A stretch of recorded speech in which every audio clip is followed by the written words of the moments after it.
On a bright, cold morning outside Boise, Idaho, 3 operators stood in the middle of 9 acres of empty field.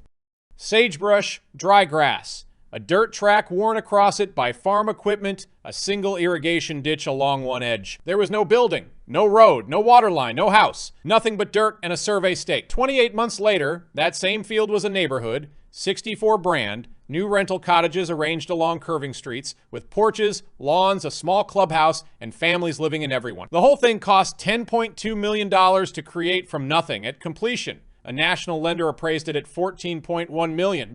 They did not buy a building and improve it. They manufactured an entire rental community out of an empty field. In the next 30 minutes, we are going to open this deal. Every number, every line of the capital stack, every construction draw, every mistake. Anatomy of the deal. Here is how this episode is structured. Has tab. First, the strategy itself, because it is newer than the others.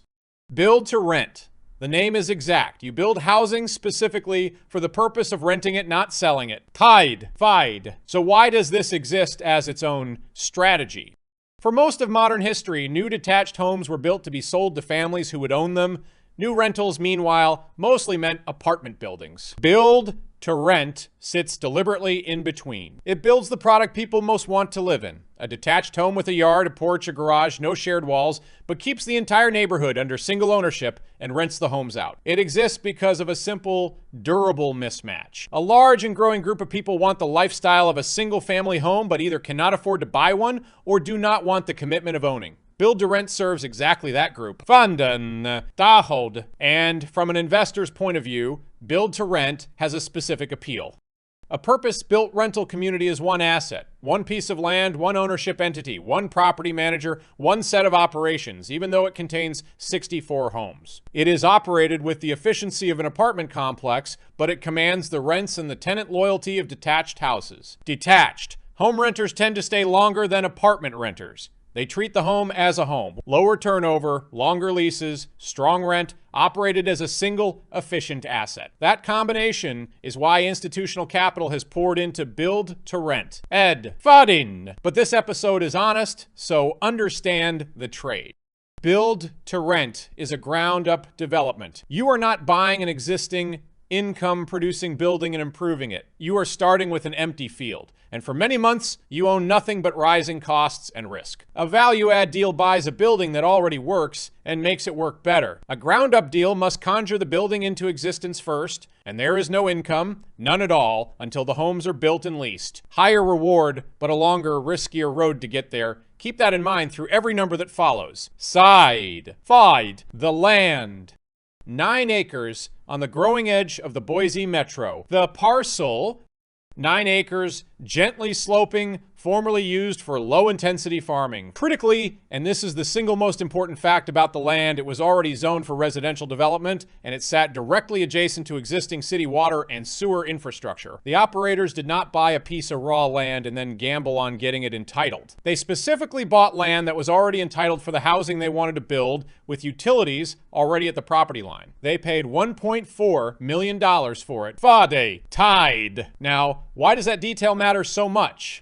Because it tells you which rungs of the ground-up risk ladder this deal chose to climb and which it chose to skip. Every ground-up development is really a ladder of distinct risks, stacked one on top of another. Thaden. Phi. Walk the ladder. Rung 1. Entitlement risk. The chance that the city never approves your housing at all. By buying already zoned land, the operators stepped over Rung 1 almost entirely. Rung 2. Horizontal risk, the cost and uncertainty of building roads and running water, sewer, and drainage across raw ground. Because utilities were already at the property line, the operators faced a much smaller version of Rung 2 than a remote land deal would. What was left for them was the top of the ladder, Rung 3, vertical construction. Actually building 64 cottages on budget and on schedule. Rung 4, lease-up, filling them, and Rung 5 financing. The construction loan and the value at the end. Thadadim die. This is a deliberate, repeatable risk choice, and it is worth naming.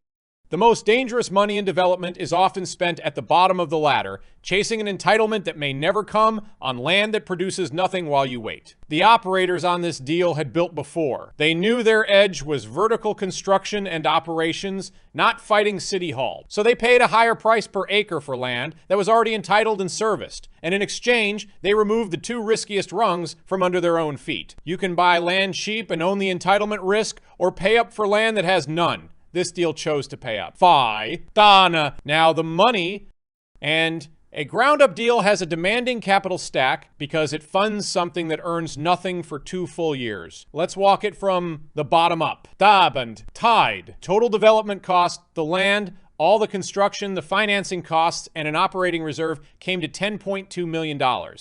At the bottom of the stack, a senior construction loan funded $6.63 million, about 65% of total cost. Above that sat the equity. The 3 sponsors put in about $710,000 of their own money. And the limited partners, 16 of them on this deal, funded $2.86 million. Total equity, $3.57 million. Notice the loan funded only 65% of cost. Ground-up construction lenders are conservative. They know an unfinished project is hard to value and hard to sell, so they require a thick layer of equity beneath their loan. The construction loan terms. This was not a normal mortgage. It was a draw loan. The lender did not hand over $6.6 million on day one. The money was released in stages, draws against completed work, verified by a third-party inspector before each draw funded. 3-year term interest, only charged only on the balance actually drawn, a rate around 9% floating, a 1.5% origination fee. The loan was sized 2 ways at once, a loan-to-cost test capping it at 65% of total cost, and a loan-to-value test against the projected completed appraisal, and the lender held the project to the tighter of the two. Why a draw loan? Because the lender is financing buildings that do not exist yet. They will not fund finished value up front. They fund cost in stages as the work proves itself real. That shapes how a developer manages cash. You are always running ahead of the bank, paying contractors, assembling the paperwork, waiting for the inspector, then collecting the draw to reimburse yourself. Every draw cycle takes weeks, and a developer who cannot float that gap will stall the entire job. The operating reserve in this deal existed largely to float exactly that gap. The LP investor terms, an 8% preferred return structured to accrue, because during construction, the project earns nothing. So there is no cash to pay a pref. The unpaid pref piles up and compounds, and the deal owes the LPs that full accrued balance before the sponsors touch the promote. After the accrued pref, profit splits 70-30 in favor of the LPs up to a 16% total return and 50-50 above it. And this deal, like many build-to-rent deals, was structured around a refinance. The plan was to build, lease, refinance, return most of the LP capital, and hold the community long-term. An accruing pref keeps the sponsors honest through the long, silent, no-income construction stretch. Hayden. Now, the construction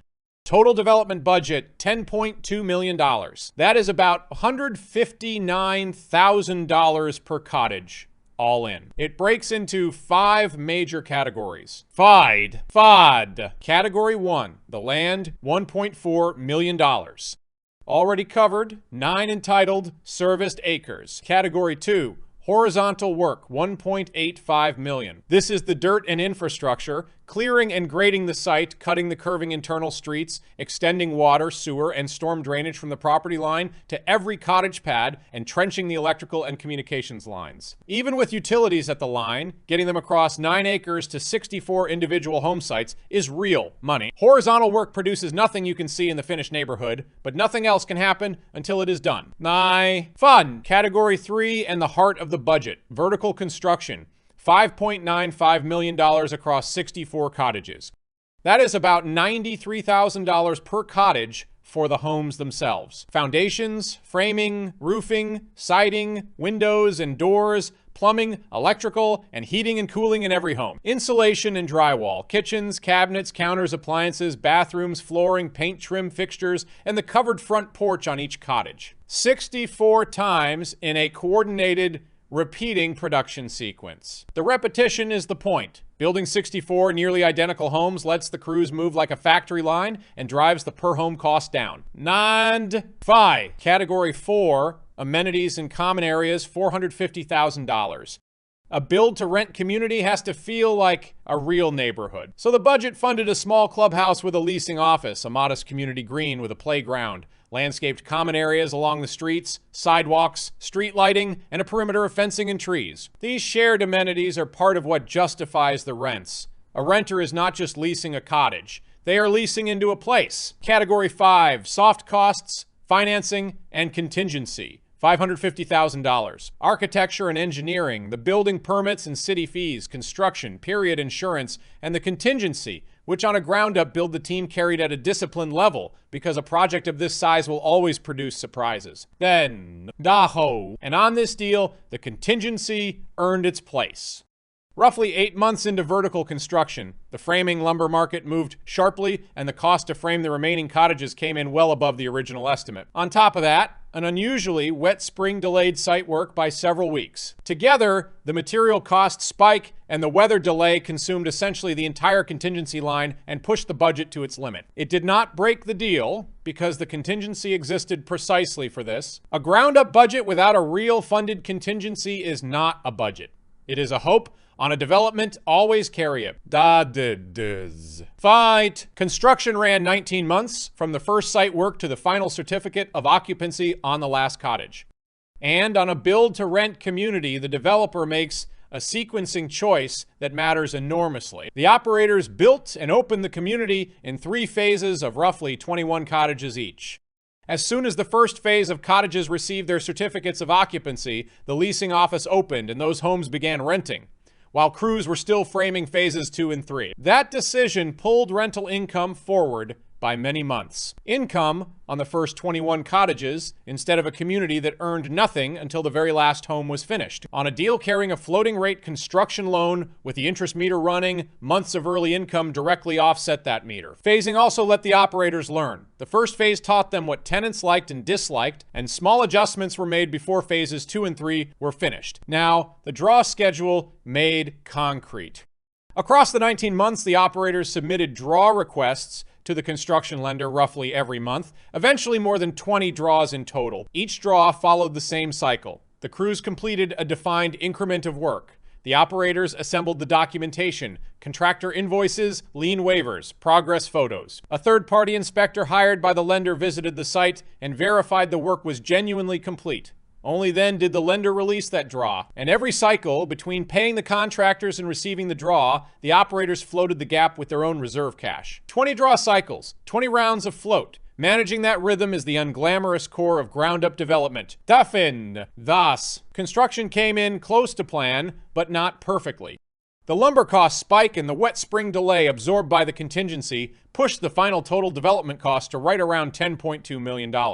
Essentially at the top of the budget, and the schedule ran about 6 weeks longer than the original 19-month target. 6 extra weeks of construction, loan interest, with no offsetting income on the unfinished phase is a real cost. But the project finished. 64 cottages complete with certificates of occupancy ready to be a neighborhood. On a ground-up deal finishing on budget and roughly on time is itself a genuine success. Many do not. Now, lease up.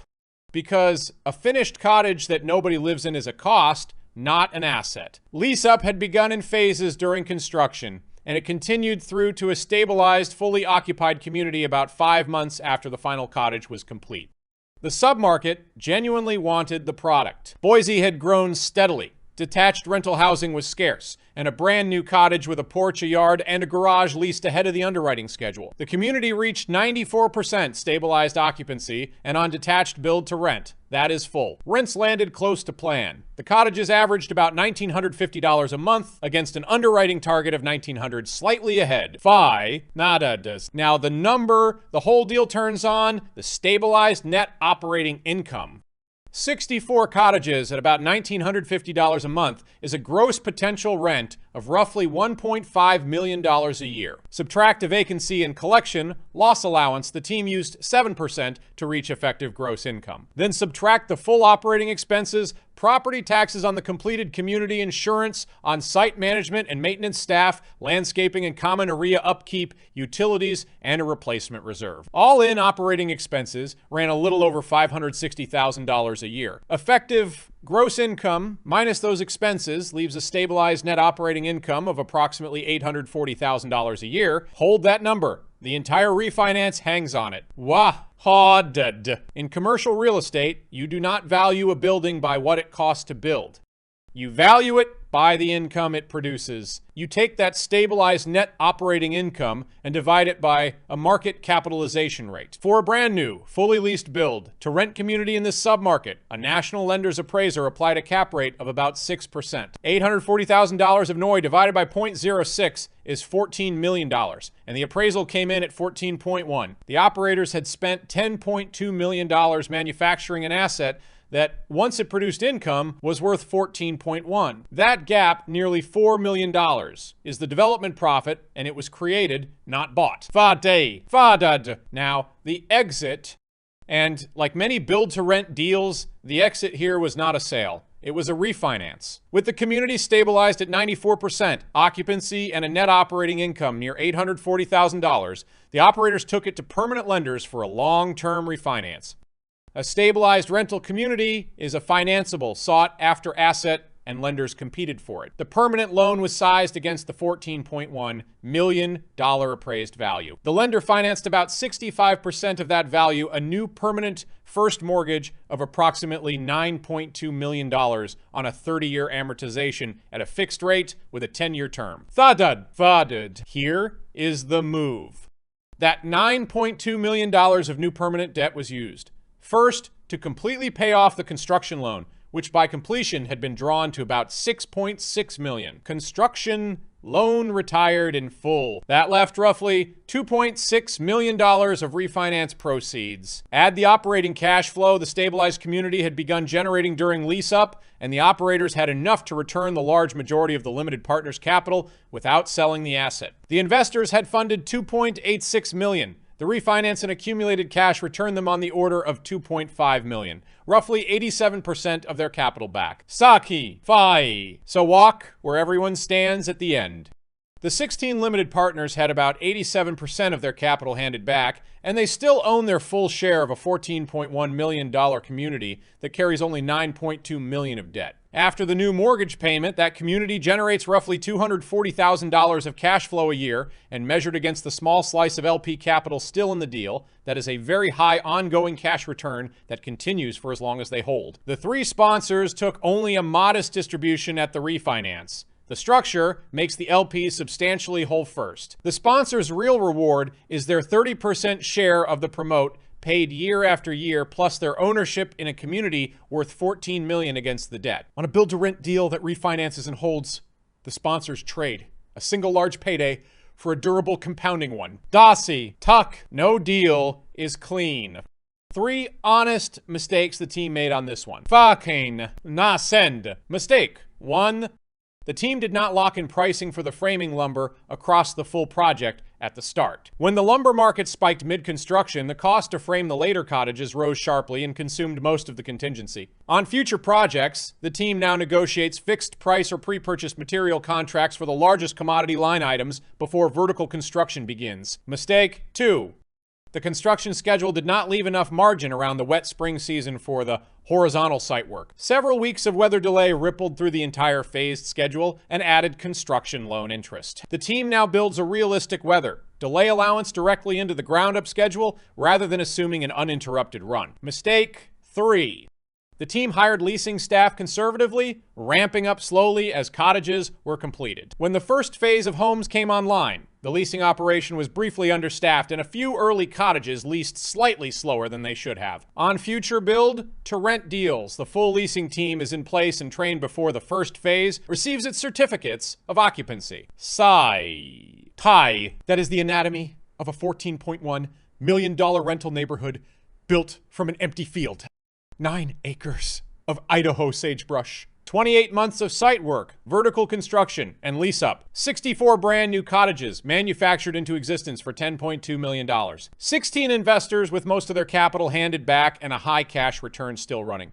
3 sponsors holding a compounding stake in a $14 million community. All from the disciplined work of turning dirt into homes and homes into income. Future episodes of this channel will go deeper. We will do larger deals, distressed deals, deals that failed, deals in other markets and other asset classes with other capital stacks. But the structure of every episode will be the same. We open the deal. We show you every number. We name every mistake. Anatomy of the deal. If you want to see real numbers on real deals, subscribe. We are just getting started. Dabe.